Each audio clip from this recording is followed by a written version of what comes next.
If you take a closer look at the map of the Pacific Ocean, you will find Tonga, an archipelago of around 170 islands in Polynesia, lying almost 3,700 kilometers east of Australia.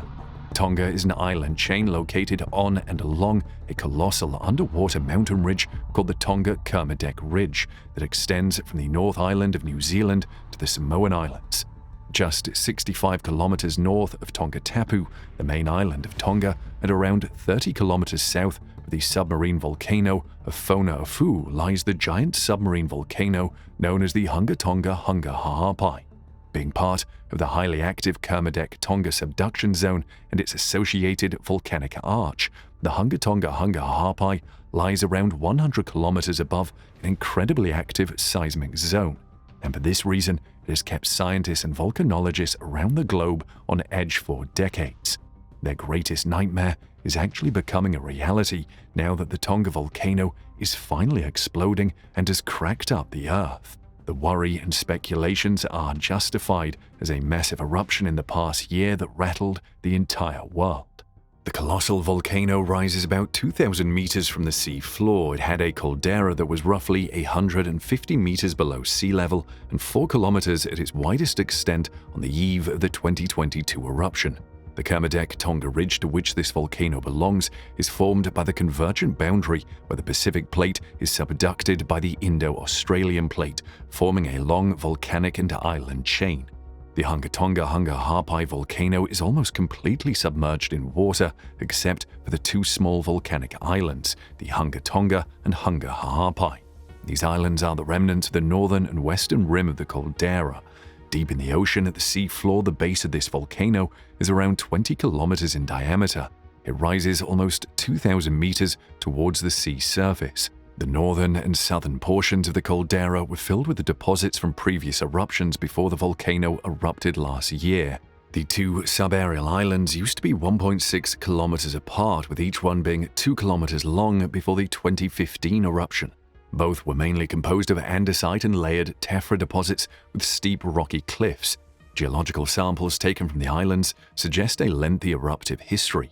One of the pyroclastic flows was actually found to date back to 1040 to 1180 CE. This finding correlated to ash deposits sampled from Tongatapu and to a tropical eruption that occurred in 1108 CE that produced 1 degree Celsius of global cooling. Experts believe the caldera was also formed by this eruption. Following the 2015 eruption, the smaller Hunga Tonga Island, lying 1.5 kilometers northeast of Hunga Ha'apai, became attached to the crater through a 380-meter-wide tombolo. Sandy deposits subsequently built up at the southern end of the crater's connection with Hunga Ha'apai II. In the southeast, the caldera had rapidly eroded, forming an opening that flooded the crater with seawater and formed a bay. Later on, the bay became separated from the ocean by a shallow sandbar, forming a lagoon. The volcano has been active for quite some time and has erupted a few times over the 21st century.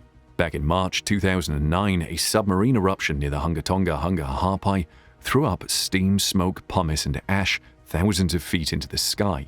The chief geologist of Tonga, Kalepi Murphy, also reported lava and ash pouring out from 2 vents. One of these vents was identified in the island Hunga Ha'apai and the other one was around 100 meters offshore. This eruption filled the gap between these 2 vents and created a new land surface measuring hundreds of square meters.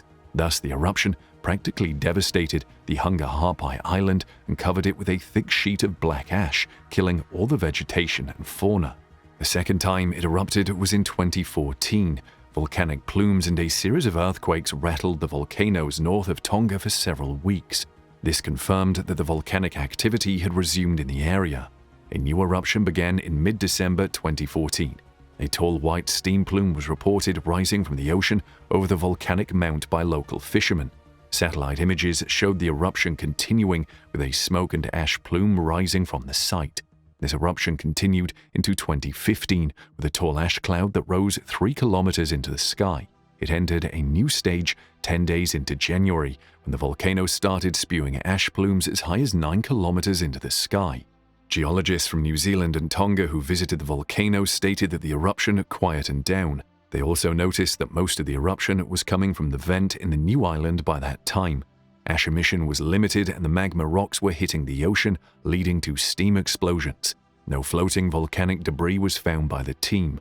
By the end of January, the Tongan officials declared that the eruption had come to an end. In June 2017, French explorers Cecil Sabau and Damien Gruyer landed on the new island from their sailing boat. They took some rare pictures of the island and collected a total of 16 rock samples that were later studied by scientists at NASA's Goddard Space Flight Center. They used this material as a model for volcanic shapes on Mars. Another study of the samples illustrated that the volcanic ash that forms much of the Hunga Harpai reacted with the warm oceanic water in the past. The ash was transformed into a much harder rock by this reaction. This also led the volcanologist to assume that the island would last for several decades, but the next unforeseen eruption of 2022 decimated it. The most recent eruption of Hunga Harpai began in December 2021. The volcano erupted and vomited out a large plume that was visible from the capital of Tonga. The peak unleashed a blast that was so strong that it was even heard in Alaska some 6,000 miles away. It took the eruption around 4 weeks to reach a massive and powerful climax.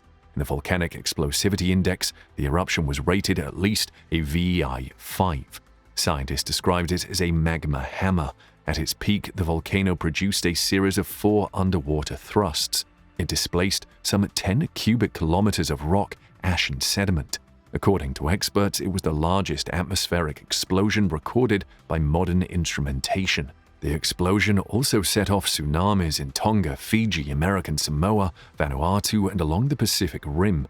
The nations that were hit by the most damaging tsunamis include New Zealand, Japan, the United States, Chile, Peru, and the Russian Far East. Around 4 people lost their lives, many were injured, and some possibly remain missing in Tonga from the tsunami waves that reached a whopping 20 meters in height. 2 people drowned in Peru when 2-meter-high waves struck the coast. The 2022 Hunga Harpai eruption was the largest one since the 1991 Mount Pinatubo eruption. It was also the most powerful one since the 1883 eruption of Krakatoa. According to NASA, this eruption was 100 times more powerful than the atomic bomb dropped on Hiroshima. It was undoubtedly a record-breaking event in several surprising ways. The January 2022 eruption was incredibly explosive, and it injected water vapors so high that it actually touched outer space. This was a one-of-a-kind observation for an earthly volcano, not to mention it sent shockwaves around the globe. A team of scientists announced that recent seafloor surveys suggest that the blast excavated almost 2.3 cubic miles of rock. Other recent analyses have also revealed some mind-boggling details about this eruption. The blast actually jettisoned a plume of burning hot gas and ash around 35.4 miles into the sky. This was higher than ever witnessed before. It injected an unprecedented 146 teragrams of vaporized water into the atmosphere, which, according to experts, could upset the world climate. The tsunami it caused left the scientists baffled when it traveled around the world. A series of satellite images depicted how ferocious the Hunga Harpai explosion was. In the images, shockwaves sent out by the blast can be seen in the rippling clouds surrounding the expanding plume. Kevin McKay, a marine geologist at NIWA, stated, "It was a massive event. The more we study it, the bigger the event becomes." According to Tonga's Deputy Secretary for Natural Resources, Tonga, along with other nations of the Pacific Ring of Fire, know only too well how they are at the mercy of nature. He said, "The eruption is a reminder that there's always more to learn about the giants of our home planet Earth. Since the huge beast of a volcano lies almost completely underwater, it's quite challenging for scientists to learn what happened during last year's tumultuous eruption." Scientists wanted to know what exactly sparked the surprising cascade of events at the Hunga Harpai, so they decided to take a closer look. A 2-part survey was therefore conducted as a collaboration between NIWA and the Nippon Foundation. It was named the Tonga Eruption Seabed Mapping Project. The research efforts analyzed in detail the region, mapped the sea floor, snapped pictures, and made videos. They studied the water column and collected samples of volcanic rock and ash. The team mapped out around 8,500 square miles surrounding the volcano and found that most of the area lacked life. It was blanketed in an eerie white layer of fine sediments. The rocky cores that were collected from these zones revealed the real source of devastation, a deadly avalanche of fast-moving hot ash and volcanic rubble, also called a pyroclastic flow. It is, however, important to remember that scientists can only speculate regarding the pyroclastic flow dynamics underwater, as none of these have actually been witnessed in person. It is believed that as the debris plunges deeper into the sea, the hot ash probably vaporizes the water to form a gas layer that helps propel the tongue of the material across the ocean floor, almost like a slip and slide. They found evidence of multiple pyroclastic flows radiating around the rim of the caldera. The volcanic avalanches traveled up over the rises and into the valleys. These flows were also the reason behind the severing of both domestic and international communication lines for Tonga. This communication failure hindered the recovery efforts in Tonga. According to the modeling conducted by Emily Lane of NIWA, the volcanic material poured into a valley where one of the cables was lying and ricocheted off the depression's walls. This behavior explains how a broken fragment of cable was dragged northward. The research also documented that the blast excavated down 2,300 feet of rock in the central crater. 3/4 of the excavated rock apparently landed within 12 miles of the volcano, while the remaining material circulated in the atmosphere as dust for the coming months. This dust also intensified the colors of sunrises and sunsets. The eruption may have quieted for now, but the volcano hasn't returned to its slumber. It's piping out hot water containing fragments of volcanic glass. It's not completely dead yet, but another huge eruption in the near future is unlikely, in the opinion of experts. The after effects of the Hunga Tonga Hunga Harpai eruption are still being scrutinized by scientists. A new study led by Oxford University researchers has shown that the devastating eruption of January 2022 created the tallest volcanic plume ever recorded. The 57 kilometers high ash cloud generated by the explosion is the first one to have been observed in the mesosphere, the layer of the atmosphere more commonly associated with shooting stars. The previous record holder was the 1991 Mount Pinatubo eruption that happened in the Philippines and caused a plume that reached 40 kilometers. The images captured by Japan's Himawari 8 satellite show how the event unfolded. The height of a plume is normally estimated by measuring the temperature at its top and comparing it to the standard air temperatures at various altitudes. The mesosphere extends between 48 and 80 kilometers high and is the third layer of the atmosphere, lying above the troposphere and stratosphere. It is also the coldest part of Earth's atmosphere. According to Dr. Proud, the interesting thing is this eruption put a lot of water into the mesosphere, which is usually a very dry part of the atmosphere. This makes the eruption a useful test case for how well our climate and weather models can cope with unexpected and extreme conditions. Experts are also stipulating that the underwater eruption of Hunga Tonga Hunga Harpai might cause global temperatures to rise, thereby raising the risk that at least 1 year in the next 5 will temporarily exceed the 1.5 degrees Celsius warming threshold, according to new research. Major volcanic eruptions tend to cool the planet temporarily until they dissipate.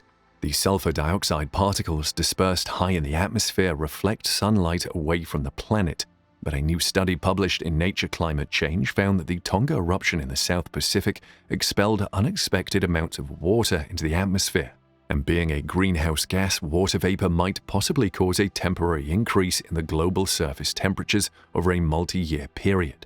The study explains that prior to the eruption, there was a 50-50 chance that global temperatures would exceed 1.5 degrees Celsius above pre-industrial levels at least once by 2026. However, in the aftermath of the Hunga Tonga Hunga Harpai eruption, the likelihood of this happening is increased by 7 percentage points. The authors emphasize that temporarily crossing the 1.5 degrees Celsius mark would not mean missing the Paris Agreement target, which concerns the long-term temperature trends.